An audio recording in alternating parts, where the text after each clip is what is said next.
ערב טוב ומבורך, ברשות מוריי ורבותיי. Parashat Hashavua, Vaera. On commence, on entame les plaies.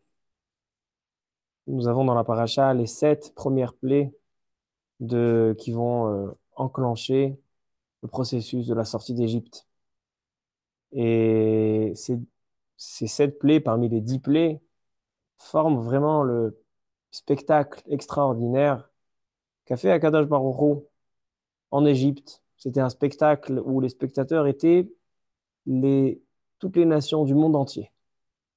Ils ont tous entendu les 10 plaies, ils ont tous entendu la sortie d'Égypte, les miracles extraordinaires.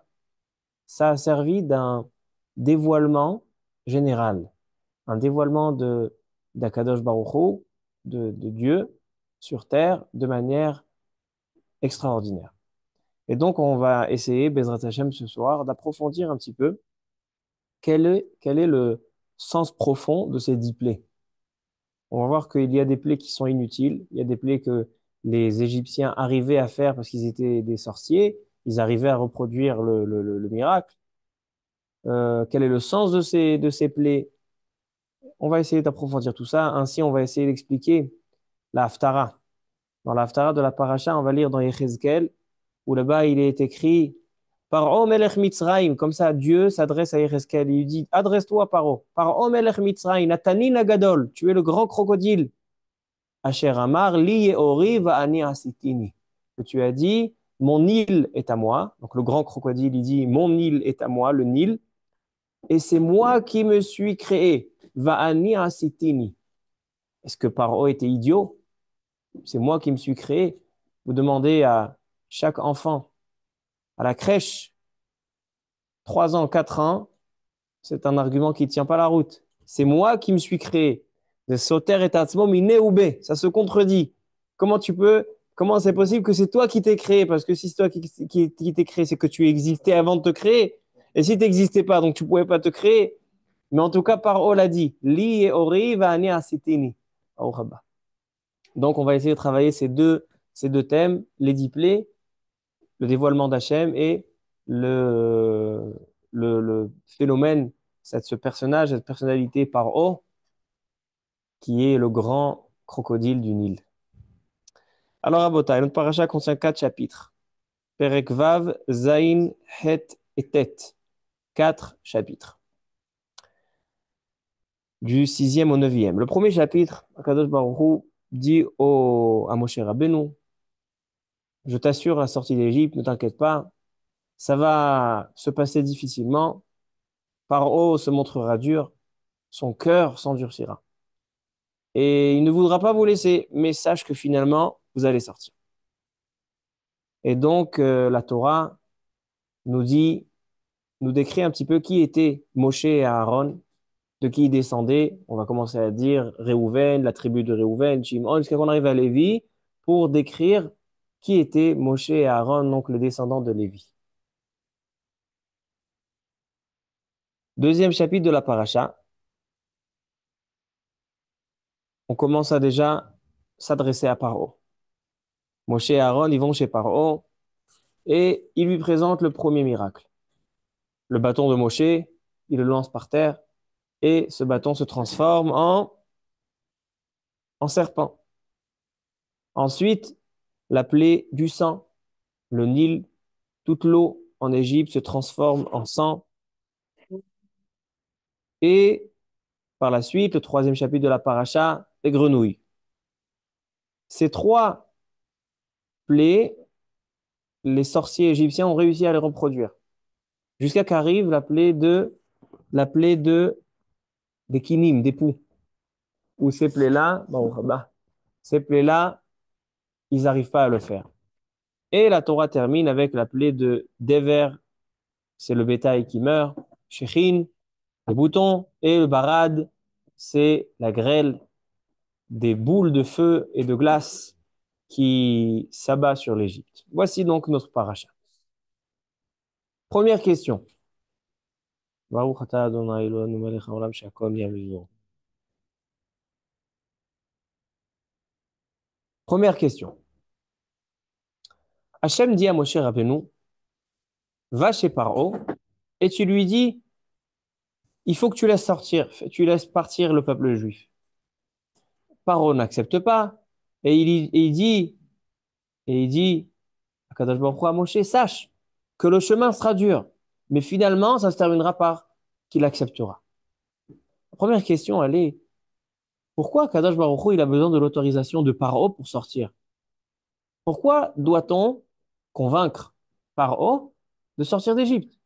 Si Hachem décide qu'il faut faire sortir le peuple juif, alors il dit, mon cher Rabbeinu, allez, c'est bon, sortez.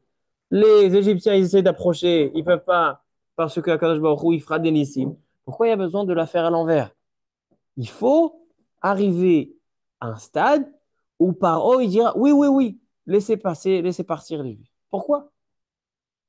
Ça, c'est première question. Deuxième question, les premiers miracles, le bâton qui se transforme en serpent, le Nil qui se transforme en sang, les grenouilles. Les sorciers égyptiens ont réussi à le reproduire. Donc, finalement, ces trois miracles sont inutiles. Pourquoi tu fais les Aseret Makot? Pourquoi tu fais les 10 plaies? Pour convaincre Paro de laisser sortir, convaincre Paro qu'Hachem existe et que c'est lui qui décide. Maintenant, ces trois n'ont pas convaincu Paro. Pourquoi? Parce qu'ils voient que ces sorciers, ils arrivent à le faire. Donc, ça sert à rien. Donc, pourquoi le Maté avec le Nachash? Pourquoi le Dam et pourquoi le Tzfardéa? Troisième question, Rabotai. Parlons maintenant du Sod, du secret des 10 plaies. Le Sfat Emet, le Admor de Gour, rapporte au nom de son grand-père, le Chidouché Harim, premier Admor de Gour, qui dit que les 10 plaies qui étaient en Égypte sont en parallèle avec les 10 commandements et en parallèle avec les 10 paroles qui ont servi Hachem à la création du monde. Qu'est-ce que ça signifie? Ça laisse entendre que les 10 plaies, le chiffre 10 des 10 plaies, que chacune de ces plaies correspond à quelque chose. Le chiffre 10 correspond à ces 10 commandements et les 10 paroles de la création du monde. Tu as dit juste, Rabbi Gilbert, mais encore une chose. Ça, c'était le Chidouché Harim de Gour. Rav Tzadok HaKohen Melublin dans Pri Tzadik, il dit encore une chose. Il rapporte le Zohar à Kadosh. Il dit le Zohar que les 10 plaies, c'est en fait, ça correspond aux 10 sphirotes, Esser sphirotes. Tu sais qu'on a, Kadosh Baruch Hu, il a 10 facettes, comment il se montre dans le monde. Chesed, Gevura, Tiferet, Malchut. Chacune de ces plaies correspond. Donc en fait, on a 4 fois le chiffre 10. 10 plaies, 10 commandements, 10 paroles de la création et les Esser Sphirot. Est-ce qu'on peut expliquer le sens? Qu'est-ce que ça signifie? Quatrième question. Regardez le deuxième passouk de la paracha. Vaïdaber, je commence au début de la paracha. Vaïdaber Elohim el Moshe. Vayomer elav ani Hashem. Vaera, Vaera veut dire je me suis montré. El Avraham, El Yitzhak, Vel Yaakov, Be'el Shakai. Ushmi Hashem, lo nodati lahem. Dit à Kadosh Baruch Hu à Moshe, voilà, regarde, je me suis dévoilé au patriarche Avraham, Yitzhak et Yaakov avec un nom à moi que j'ai qui s'appelle El Shakai. Mais mon nom, Shmi Hashem, Yudke Vavke, lo nodati lahem. Ça, je ne me suis pas annoncé, je ne me suis pas affiché devant les trois Avot HaKadoshim avec ce nom-là. Qu'est-ce que ça veut dire? Hachem, il s'est dévoilé avec le nom El Shakai et pas avec le nom Yudke Vavke. Ça laisse entendre que maintenant, la sortie d'Égypte se fera avec le nom Yudke Vavke. Maintenant, il dit à Kadosh Baruch Hu, maintenant, je vais me dévoiler d'une manière bien plus visible, bien plus claire. Rachid déjà s'étonne. Rachid donne un tirout, donne une réponse, mais ça ne va pas nous suffire. On va essayer de trouver autre chose. En tout cas, qu'est-ce qu'il dit Rachid? Rachid, il dit, c'est quoi Vaera? Donc, je lis Rachid, Pasuk Gimel. Vaera el avot be'el Shakai. El Shakai, c'est le Dieu qui promet. Evtarti mavtahot. Meshmi Hashem lonodati. Il dit, c'est quoi lonodati? C'est-à-dire, je n'ai pas accompli, réalisé mes promesses. Le nom Yud Kevavke, c'est le nom qui réalise. C'est le nom qui respecte la promesse. C'est un petit peu dahouk. C'est un petit peu difficile à comprendre. Le nom Al-Shakai, c'est le nom qui promet, et le nom Yud-Kevavke, c'est le nom qui réalise. Ça, c'est notre question. Et dernière question, Rabotai, de ce soir, c'est le besoin de la paracha. On entame les 10 plaies, la sortie d'Égypte. Ça veut dire que l'histoire du peuple juif commence à ce moment maintenant. Mais avant de commencer, la Torah va prendre un chapitre entier, depuis la Aliyat Sheni, regardez la Aliyat Sheni, Ele Raché Betavotam, Bene Reuven, après Bene Shimon, Bene Levi, pour arriver à Moshe et Aaron. Il dit Rashi, dans Pasuk Yud Dalet, מתוך שהוזקק לייחס שבטו של לוי עד משה ואהרון, בשביל משה ואהרון, התחיל לייחס דרך תולדותם. C'est-à-dire que tout cet arbre généalogique qui est présenté depuis Réhouven, Shimon, Lévi, c'est pour arriver finalement à la tribu de Lévi, Moshe et Aaron. C'est-à-dire que quand on vient te dire, sache que les 10 plaies vont se dérouler par Moshe et Aaron, alors viens, je te dis d'où il vient. Il vient de Lévi, et Lévi, c'est suite à Shimon. C'est quoi ce yichus? C'est quoi cette description d'ascendance? Pourquoi c'est important pour la sortie d'Égypte? D'accord? Donc voici nos questions de ce soir. Donc je récapitule. La première question, c'est pourquoi on a besoin de soumettre Moshe, de soumettre Paro, avoir l'accord de Paro pour sortir, faire tous ces nissim, ces miracles. Hacham, il aurait dit, sortez, c'est tout, et je ferai en sorte que personne ne vous dérange. Deuxième question, les 3 premiers miracles, le serpent, le sang et les grenouilles, c'est inutile, puisque les sorciers égyptiens ont réussi à le reproduire. Troisième question, que signifient les paroles du Chidouché Harim, que les 10 commandements correspondent que les 10 plaies correspondent aux 10 commandements et aux 10 paroles de la création. Ainsi, le Pri Tzadik qui dit que ça correspond aux 10 sphirotes, que ça veut dire.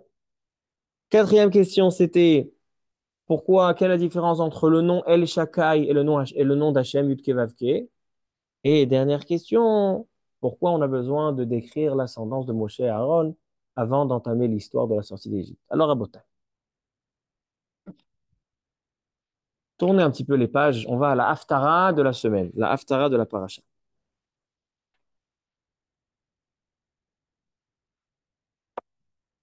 Yechezkel Hanavi.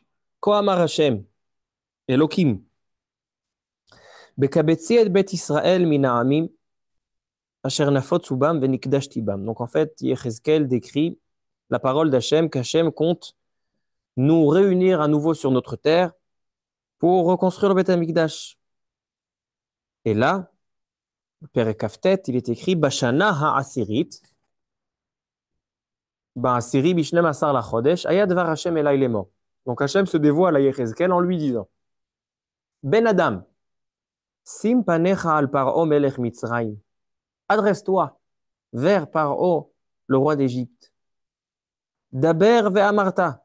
Ko amar Hashem Elokim. Ineni alecha Paro melech Mitzrayim. Hatanim agadol, le grand crocodile. Harovetz betoch yeorav, qui le rovetz, qui est installé, se trouve dans son fleuve, le Nil. Asher Amar, qui a dit, Li Yeori, le Nil est à moi, Va'ani asitini. Et moi, je suis mon créateur. Qu'est-ce que ça veut dire?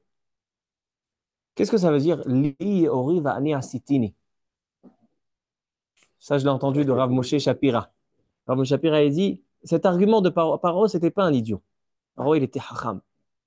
De dire Li ori vani asitini, un enfant de l'âge de 3 ans, il n'est pas capable de le dire parce que cet argument ne tient pas la route. C'est quoi? Moi, je me suis créé. Ça se contredit. Minne ou bé. Alors il dit le Radak. Radak, donc Rabbi David Kimri, commentaire sur le prophète Yechezkel. Il dit le Radak. Ainsi Rashi. Li ori eni tsarich la elyonim, ki yesh li yeori, maspik kol tzorki. ואני עשיתיני בגבורתי ובחוכמתי, הגדלתי גדולתי וממשלתי. Il dit le Radak, à partir des enseignements de Rashi à Kadosh, qu'en fait, Paro ne renie pas le Créateur. Il ne renie pas Hachem. Il ne remet pas en question Hachem. Qu'est-ce qu'il remet en question? Il dit, c'est vrai qu'Hachem m'a créé. Mais dès le moment où Hachem m'a créé, maintenant, j'ai pris mon envol. Maintenant, je suis le gouverneur. Maintenant, je me suis pris en main. C'est moi qui décide. C'est quoi le Ori? Moi, j'ai mon Nil. Ça y est, j'ai tout ce que j'ai besoin. Le Nil, pourquoi c'était le dieu des Égyptiens? Parce que c'est tous les besoins des Égyptiens, comme tu dis bien, toute la source de vie des Égyptiens provenait de ce Nil. Donc il dit, Liori, j'ai tout ce que j'ai besoin. C'est vrai, Hachem, c'est le créateur. Mais maintenant, ça y est, j'ai ma vie en main. C'est moi qui décide. Va'ani asitini, c'est pas moi je me suis créé. Va'ani asitini, moi je me suis fait. Moi je me suis nommé roi. Je me suis construit. Je me suis fait ma fortune. J'ai construit mon palais. J'ai des esclaves. J'ai du bétail. J'ai tout ce qu'il faut. C'est ça l'argument de Paro. Et ça, c'est ça ce qu'Hachem reproche à Paro. C'est comme ça qu'il s'adresse. La définition d'Hachem à ce phénomène, cette personnalité de Paro, c'est ça. Li ori va'ani asiti. Hachem, c'est le créateur, mais j'ai tout ce qu'il faut et c'est moi qui me suis fait. C'est-à-dire qu'en fait, la racine de Paro, la racine de son problème, c'est l'orgueil, la ga'ava. Parce qu'un homme, lorsqu'il devient orgueilleux, c'est-à-dire qu'il pense que ce qu'il a, c'est dû à lui, c'est dû à ses efforts, c'est dû à l'empire qu'il a construit, qu'il a mis en place, c'est la racine de la ga'ava. Alors, c'est-à-dire qu'en fait, c'est ça. Paro melech Mitzrayim, on recherche dans la paracha, on va dans ces parachiotes, Akadosh Baruch Hu, il dit, va chez Paro, je vais endurcir le cœur de Paro. Paro joue un, un, un, un poste, il occupe un poste très très important parce qu'il symbolise la racine de l'exil. Si on se trouve en exil en Égypte, que l'exil d'Égypte, il est écrit dans les livres, que l'exil de l'Égypte, c'est la racine de tous les exils. Les quatre exils que l'on connaît, Bavel, Madaï, Yavan, Édom, puisent leur force de la galoute et de la galoute Mitzrayim. Et donc, si le représentant de galoute Mitzrayim, c'est Paro, celui qui dit Ya Hashem, mais maintenant, moi, je suis le dirigeant, moi, je suis le gouverneur, c'est-à-dire, en fait, quelque part, que Paro représente la racine du mal, la racine de notre faute, la racine de notre erreur. C'est pour ça qu'on se retrouve à sa merci. Et bien, le Rabotai, on va aller encore un petit peu plus profond que ça. Le crocodile, le tanin. Quoi le tanin? Lorsque Moshe Rabbeinu, Akadosh Baruch Hu, il prend le bâton, Karmatecha, ve'ashlech lifne Pharaon, vaïhi quoi? Et qu'est-ce qu'il en devra? Qu'est-ce qui deviendra de ce bâton? Non, il n'est pas marqué Nachash. Vaïhi les tanin. Lorsqu'Hachem dit à Moshe, jette ton bâton, il dit, ça deviendra un crocodile. Mais on sait très bien que qu'est-ce qui est sorti de ce bâton? Pas un tanin, un nahash. Demande, demande le sforno, le sifte chachamim, je comprends pas. C'est un tanin ou c'est un nahash? C'est un crocodile ou c'est un serpent? Répond le sifte chachamim, c'est la même espèce. Serpent et crocodile, c'est la même famille. Le serpent, il est terrestre et le crocodile, il est dans la mer. C'est-à-dire qu'il n'y a pas de contradiction.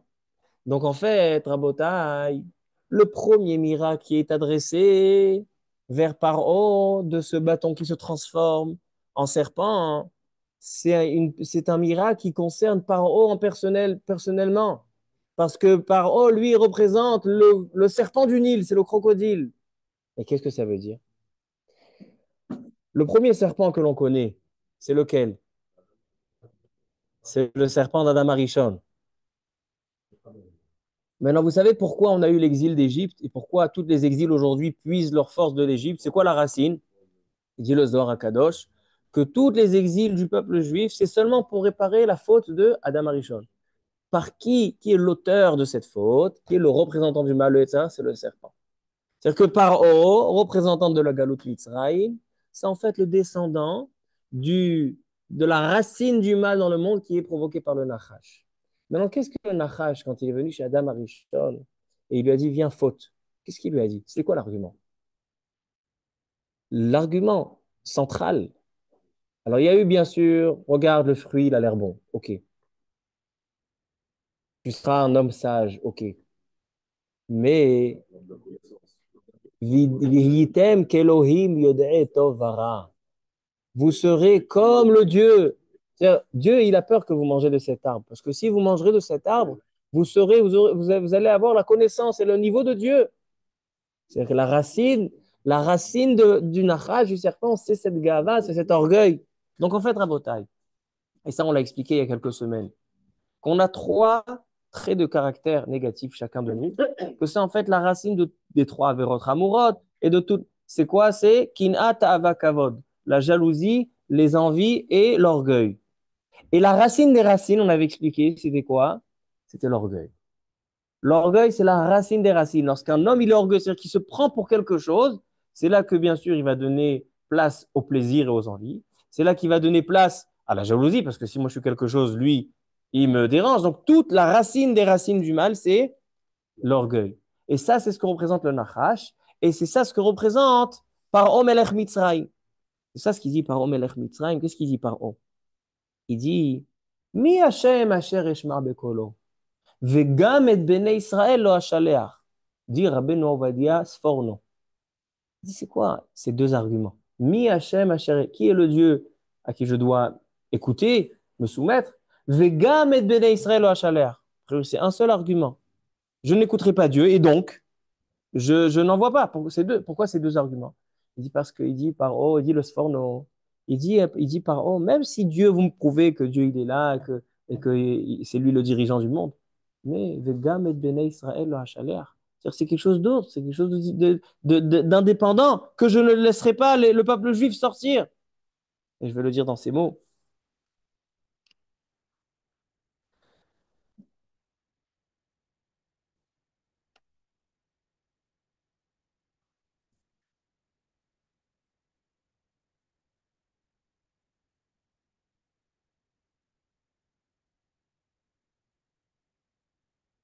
וכך היה אצל פרעה.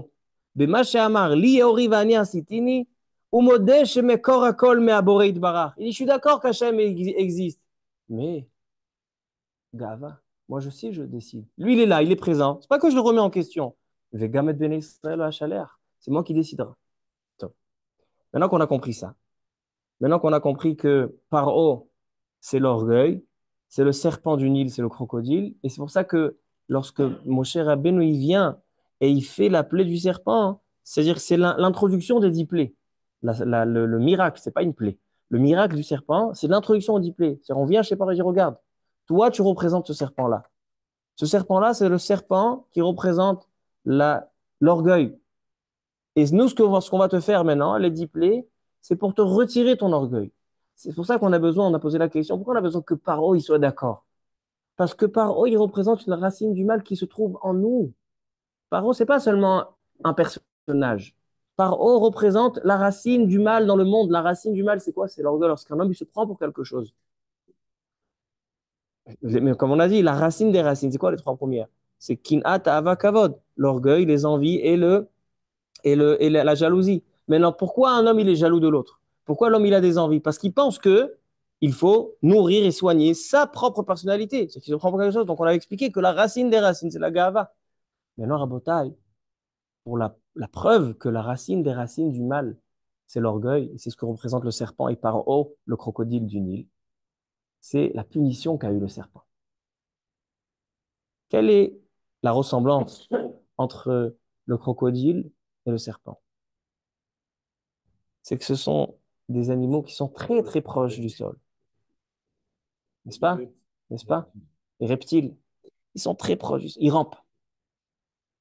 Alors maintenant, pourquoi ils rampent? Le Nachash, il était grand de taille, il était beau, blond, aux yeux bleus. Comment il s'est retrouvé un serpent par terre tout le temps dans la saleté? Be'afar tochal kol mechayecha. Alors écoutez d'avoir les faits.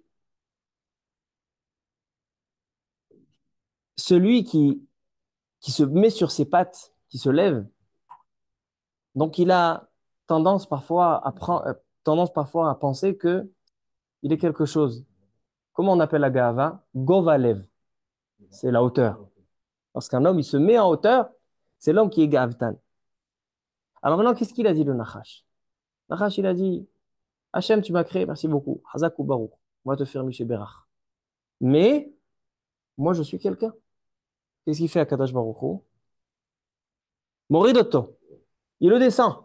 Le serpent, c'est à la arête. Et qu'est-ce qu'il y a encore, le serpent? Le serpent, il va manger de la poussière toute sa vie, n'est-ce pas? Pourquoi il mange de la poussière toute sa vie? Hein? Alors écoutez, Davar Yafé. Il dit, Mikan vehal'a, ou birshut atzmo. Toi, tu pensais que tu as capacité d'être indépendant. Tu as dit, Hachem, il m'a créé, mais maintenant, indépendant. Maintenant, tu seras vraiment indépendant. Maintenant, tu n'auras aucun contact avec Dieu. Tous les animaux, ils demandent, ils crient. Quand ils ont faim, qu'est-ce qu'ils font? Ils crient. Le lion, quand il a faim, il rugit. Yetse Adam les paroles dans Barichi Nafshi, il dit Akefirim shoagim la taref. Les petits lionceaux crient pour avoir de la nourriture. Ou les vakesh, mais elles, ochlam. Tous les animaux s'adressent à Dieu. L'homme s'adresse à Dieu. Pourquoi? Parce que l'homme sait que lui, c'est un serviteur de Dieu. Il est là pour servir Dieu.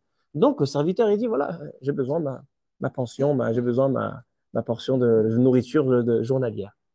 Mais toi, tu étais Gavtan, tu pensais que tu étais autonome, tu seras vraiment autonome, tu n'as plus aucun contact avec. Donc, et il a été mis Namour, c'est le plus bas, et aussi il a pas de il a Parnassa, il a trouve tout seul, il n'a pas de rapport avec Hachem. Sfardé Akinim, oui, pour l'instant on a expliqué seulement le Nachash. Là on arrive, j'ai pas encore répondu. Maintenant Rabotai, écoutez quelque chose d'intéressant. Écoutez quelque chose d'intéressant d'avoir une flabéoter. L'exil et la délivrance. L'exil, le représentant de l'exil, la cause, la racine de l'exil, c'est Paro, étant donné qu'il représente l'orgueil. C'est la racine du mal. Tout ce qu'on fait de pas bien aujourd'hui découle de l'orgueil. L'orgueil amène aux envies, l'orgueil amène à la jalousie. Tout ce qui se passe aujourd'hui, si on peut être pas sympa avec les autres, ou on peut manger des choses ou faire des choses qu'on n'a pas le droit, tout descend, tout découle finalement de l'orgueil. Bien. Maintenant, ça c'est Paro. Maintenant, qui c'est qui représente la délivrance? Qui c'est la personnalité qui représente l'antithèse de Paro, l'antithèse de la Gava? C'est Moshe Rabbeinu, le libérateur. Moshe Rabbeinu, celui qui va libérer le peuple juif, le délivreur, c'est celui que la Torah va dire Veha'ish Moshe Anav Meod. D'accord? Il est Anav Mikol Adam. Il est humble. Il a la qualité de l'humilité. C'est l'antithèse de Paro. Maintenant, intéressant. Il est écrit dans Parashat Bo, Moshe, il va chez Paro. Où il est Paro? Il se trouve. Veine, Omed alay or. Il se trouve, il est debout sur le Nil. Et Moshe Rabbeinu, quel rapport il a avec le Nil? Il a été tiré du Nil. Mashoui. Moshe, ça veut dire Mashoui minamaim. N'est-ce pas? Ça signifie. Écoutez une belle explication. La différence entre. On sait que Moshe Rabbeinu, dès qu'il avait un souci, il est parti où? Il s'est sauvé à la BR, parti sur le puits. Ainsi, nos ancêtres, Abraham, Yitzhak et Yaakov, toute leur histoire tourne autour des puits. Abraham autour des puits, Yitzhak, Yaakov. Quelle est la différence entre un puits et le Nil? Le puits, on y arrive à ça aussi, mais de manière naturelle, la différence entre le puits et le Nil, c'est que le puits, il a une alimentation d'eau de vie, l'eau jaillit dans le puits. Be'er ma'im haim, l'eau de vie. Parce que l'eau, elle jaillit à ce moment-là, à cet endroit-là. Par contre, le Nil, c'est un fleuve. Le Nil, c'est un fleuve. Il contient de l'eau, mais ce n'est pas l'endroit de l'alimentation de l'eau. Alors, écoutez bien. C'est un chidouche que j'ai dit l'année dernière, ce chidouche-là, mais ça vaut le coup de le répéter ce soir-là. La différence entre le Nil et le puits. Moshe Rabbeinu, il est comme ses ancêtres, Avraham, Yitzhak et Yaakov. Quand il a besoin de réconfort, il va au puits. Pourquoi il va au puits? Le seul endroit géographique dans le monde où on peut voir une présence d'Hachem à tout moment, c'est à l'endroit où il y a une nevi'a, l'endroit où il y a une source d'eau. Lorsqu'on voit la source d'eau, on voit le monde s'alimenter par une source d'eau, c'est là qu'on voit la présence divine. Pourquoi? Parce qu'on voit qu'il y a une vie qui est insufflée à chaque instant dans le monde. Quand je vois des pierres, des rochers, des montagnes, des arbres, des pluies, bon, on peut expliquer ça de manière naturelle. Mais lorsque je vois que le monde lui-même se renouvelle, itrachout, un renouvellement d'alimentation de vie, c'est là qu'on voit une présence divine. Donc Abraham, Yitzhak et Yaakov, et Moshe Rabbeinu qui suit leurs traces, lui, il est bitrazek be'emuna, il se renforce en foi. Donc là où il va, Moshe Rabbeinu mashui minamayim, il est tiré des eaux. Pourquoi? Parce que lui, il veut aller, il veut pas rester dans le Nil. Lui, il va dans le puits. Le puits, c'est là où on voit la présence d'Hachem. Mais par oh, que lui, il dit, c'est vrai, Hachem, t'as créé le monde. Mais maintenant, j'ai plus besoin de toi. Ne te mêle pas de ce monde-là. C'est nous, on se gère tout seul. Alors quoi? En fait, lui, il va dans le Nil. Le Nil, c'est un endroit où il n'y a pas de Maïm Chaïm. L'eau, elle a été prise. Il y a de l'eau qui est venue du Dieu, du Créateur. Mais merci, prends-moi cette eau, mets-la-moi dans une piscine. Moi, je m'en occupe. Ça, c'est le Nil.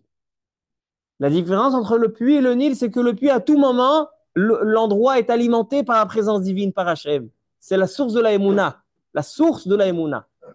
Mais Paro, il dit non, non, non. Donne-moi de l'eau, remplis-moi mon île. C'est bon, merci. Non, tu peux partir. Li et Ori, j'ai tout ce qu'il faut avec mon île, va aller ainsi. C'est-à-dire que même les endroits géographiques où il se trouve, celui qui représente l'exil, Paro, celui qui représente la délivrance, Moshe, l'un c'est l'orgueil, l'un c'est la humilité. Même le lieu géographique, il symbolise est-ce que Dieu est présent ou pas. Dans le Nil, Dieu n'est pas visible. Mais dans le puits, Dieu est visible.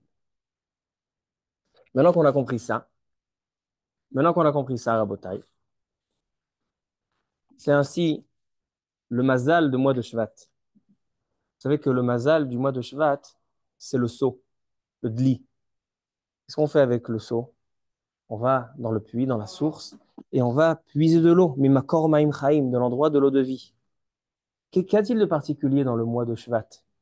Rosh Chodesh Shvat, c'est le jour où Moshe Rabbeinu a commencé la dernière année de sa vie, la 40e année dans le désert, il a commencé à enseigner la Torah. Quand il est décédé, le 7 Adar, pendant 36 jours, Moshe Rabbeinu a enseigné la Torah au peuple juif. Il leur a dit, Ele adevarim asher diber Moshe. Ele, valeur numérique de combien? 36. Donc 36 jours avant le 7 Adar, c'est quand? Rosh Chodesh Shvat. C'est-à-dire que le mois où Moshe Rabbeinu, Ho'il Moshe be'er et Torah azot, Moshe, il va dévoiler les paroles, le puits, et il va puiser les paroles de Torah, c'est le mois de Shvat, c'est le mois du Dli, le mois du sceau. Et c'est exactement ce que symbolise Moshe Rabbeinu. Moshe Rabbeinu, il symbolise le Be'er et non le Yehor. Moshe Rabbeinu, c'est celui qui va puiser l'eau dans le puits de l'eau de vie où Hachem se trouve, l'endroit où l'eau jaillit. Contrairement à Paro, que lui, c'est le Nil, l'endroit où il n'y a pas l'eau ne jaillit pas. Et donc il dit non, moi, Hachem, il m'a rempli mon Nil, maintenant je suis tranquille. Donc ça aussi, ça correspond au mois de Shvat. Et maintenant qu'on a expliqué tout ça, Rabotai, répondons à toutes nos questions. On a posé 5 questions, n'est-ce pas? La première, on a demandé quel est le but de demander l'accord à Paro de la sortie d'Égypte. Il suffit de dire, mes très chers amis, mes très chers enfants, vous pouvez sortir. Si Paro il s'oppose, je trouverai le moyen de le coincer. Non, c'est pas comme ça le processus. On va chez Paro. D'abord, on lui demande. Il refuse. Ah, tu refuses, t'es sûr? Bien, je te fais un petit miracle. Serpent. Ah, tu refuses? Encore, 10 plaies. Ah, tu refuses jusqu'à la 10e, et là, il est KO. Là, il laisse sortir. Pourquoi ce processus-là? Alors, on a répondu de manière très, très simple. C'est qu'en fait, Paro ne représente pas seulement un roi méchant qui a fait souffrir le peuple juif et qu'il nous importe, tout ce qui nous importe, c'est de se sauver de lui, de le laisser derrière, c'est ça, il ne nous intéresse pas. Non. Paro symbolise un Paro qui se trouve dans chacun de nous. Chacun de nous, il y a à l'intérieur un petit Paro. Pourquoi? Parce que nous, on a un Yetzer Hara. Le Yetzer Hara est fondé sur 3 traits de caractère. L'orgueil, les envies et la jalousie. Et la racine de ces 3 choses, c'est l'orgueil. Et celui qui représente l'orgueil, c'est Paro, que lui-même descend du Nachash, lui, c'est le crocodile du Nil. Il y a aussi le serpent terrestre, c'est le premier serpent que lui aussi a dit à Adam Arishon, mets-toi au même niveau que Dieu. Vihitem kelohim yodei tov vara. Donc en fait, pourquoi on a besoin de soumettre ce paro? Pour montrer au peuple juif, vous voulez sortir de l'exil, il faut soumettre, pas seulement Paro, le roi d'Égypte, le Paro qui est en vous. Il faut soumettre la Gaava.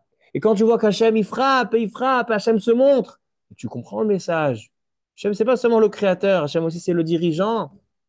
Alors là, alors là, l'homme, il comprend, il soumet sa Gaava. Et donc là, on peut faire sortir le peuple. Sans les 10 plaies, on n'aurait pas pu faire sortir.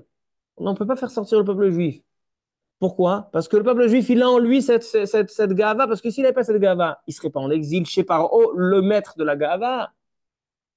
Alors donc, pour faire sortir le peuple juif, pour que ce soit mashpia sur eux, pour que Am Israël fasse sortir le Paro qui est en eux, il faut frapper Paro jusqu'à que quoi?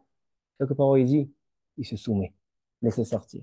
C'est pas que je sors le peuple juif et Paro, il court et on l'empêche. Non, ça vient de Paro, parce que c'est Paro qui doit se Et avec ça, on comprend aussi, c'est quoi le but des 3 premières plaies, comme tu as demandé. Le Nachash, on a compris pourquoi. Le Nachash, c'est le serpent. On montre à Paro, regarde, toi, tu descends du serpent. On t'a déjà défini. On sait déjà ce que tu es. Tu as été déjà puni par Dieu, par Akadosh Baruch Hu. Mais ensuite, viens, on te fait encore 2 plaies. Tes sorciers vont réussir à le faire. Mais moi, j'ai envie de frapper ton île. Dam et Tzfardea sont les seules 2 plaies qui provenaient du Nil.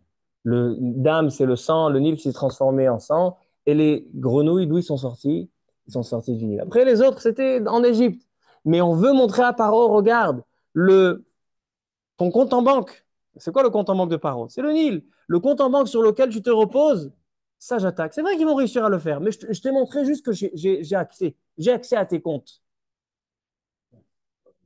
Donc même si les sorciers vont réussir à le faire et ça ne va pas te convaincre, au moins je t'ai montré que j'ai atteint les bases sur lesquelles tu te penses que tu es fondé. Ça, c'est pour répondre aux premières questions. Ensuite, on peut expliquer ce que dit le Sfat Emet au nom de son grand-père, le Hiddushei Harim. Il a dit il y a un parallèle entre les 10 plaies, les 10 commandements, les 10 paroles de la création et les Sefer Sfirot. Pourquoi? En fait, ce qu'il s'agit ici, c'est de montrer à l'homme qu'Hachem est présent. Hachem n'est pas seulement le créateur, comme a dit Paro. Paro, il a dit il y a un créateur. Alors, Moshe Shapira, ça aussi, il expliquait, il disait 2 termes. Il y a le Boré et il y a le Manhig. Boré, c'est le créateur. Manhig, c'est le dirigeant. Paro disait qu'il y a un créateur, mais le dirigeant, c'est moi. Le but de la sortie d'Égypte, c'est que Hachem n'est pas seulement celui qui a créé le monde, Beshesh et Bereshit, il est le Boré. Hachem aussi, il est le Manhig. Il est dirigeant à chaque instant. C'est pour ça que Shabbat, on dit au Kiddush, on évoque 2 choses. On dit que Shabbat, c'est Zecher le Maaseh Bereshit, la création, mais c'est aussi Zecher l'Isiat Mitzrayim. Pourquoi on dit 2 choses? Et la création et la sortie d'Égypte. La création ne suffit pas. Les fondements de la Emouna, ça se base sur ces 2 choses. Pourquoi seulement là? Pourquoi? Parce que ce n'est pas suffisant. De dire qu'il y a un créateur, c'est la première partie des choses. Il y a un boré. Mais après, la sortie d'Égypte, elle t'apprend que non, c'est pas seulement Yesh Boré, Yesh Gam Manhig. Et ça, c'est pour ça que lorsque Am Israël ils sont sortis d'Égypte, ils ont vu que Yesh Manhig la Olam, il y a un dirigeant. Et que ne pense pas que si tu es devenu roi ou que tu es devenu président ou tu as été nommé le gabaï de la choule, alors c'est tout, tu as un pouvoir entre tes mains. Tu es au service d'Hachem. Tu es au service d'Hachem. Ata shum davar, ata rak, ata munhag, ata lo manhig. Tu n'es pas le conducteur, tu es celui qu'on le conduit. Alors maintenant, on comprend pourquoi les 10 plaies, c'est ce qui ont apporté les Aseret Adibrot. C'est quoi Aseret Adibrot? Hachem a créé le monde avec les 10 paroles, Asara Mahamarot. Qu'a-t-il de particulier qu'Hachem crée le monde avec des paroles? Parce que Hachem, si c'était seulement un marteau avec des clous, Hachem, il construit le monde, il a construit, il a créé le monde, c'est fini. Mais lorsqu'Hachem crée le monde par des paroles, on sait très bien que la parole, c'est elle qui alimente la création. Et si Hachem arrête ses paroles, il arrête d'énoncer ses paroles à chaque instant, c'est ça qu'on dit. Bechol yom tamid maaseh bereshit. Hachem renouvelle tout. Pourquoi? Parce que tous les jours, Hachem renouvelle ses paroles. C'est ça qu'on dit Le'olam Hachem devarcha nitzav bashamayim. C'est quoi Le'olam Hachem devarcha nitzav bashamayim? Dit le Baal Shem Tov. Il dit, Léolam Hachem, Hachem, je te demande que tes paroles restent toujours dans le ciel. C'est quoi tes paroles? C'est les paroles que c'est rapporté dans Baal Tanya. Ils mettent dans Igrot, c'est leur de qui? Ah, il fait donc c'est rapporté dans le Tanya, dans la deuxième partie du Tanya, dans Shara Yichud Va'emuna. Là-bas, il rapporte sur Inyan là, le Baal Shem Tov. Que c'est quoi le Olam Hashem, Vachanit Hashem? On demande à Hashem, Hashem, laisse la parole, qu'elle reste toujours d'actualité, parce que si tu arrêtes la parole. Maintenant, ça c'est la Sarah Mahamarot. Maintenant, comment nous, le peuple juif, on peut garantir qu'Hachem sera intéressé à continuer ses paroles si nous, on accomplit les Aseret à Diberot?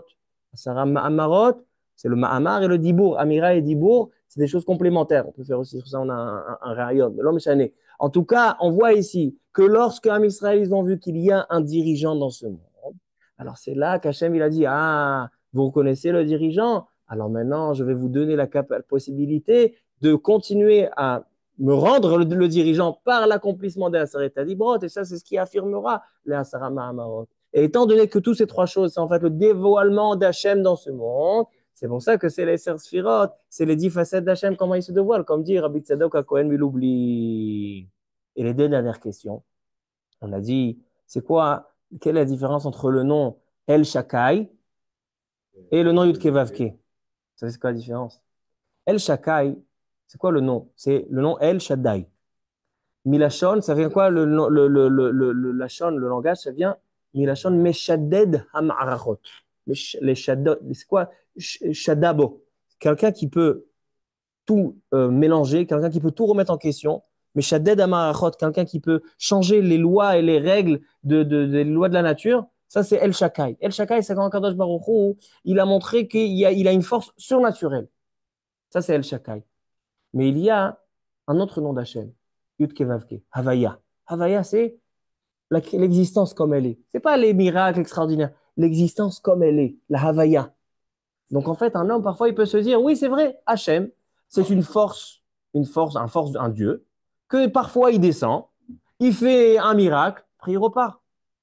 Ça, c'est quand Hachem il s'est dévoilé au Avot HaKadoshim, Ani El Shakai. Ani El Shakai, c'est celui qui vient, qui fait des choses extraordinaires. Mais on n'a pas vu, on n'a pas aperçu Hachem, même dans la vie de tous les jours, même lorsque tout est normal, où la mer, elle est toujours là, et le ciel, le soleil est toujours là, ça, on n'a pas vu. C'est ça.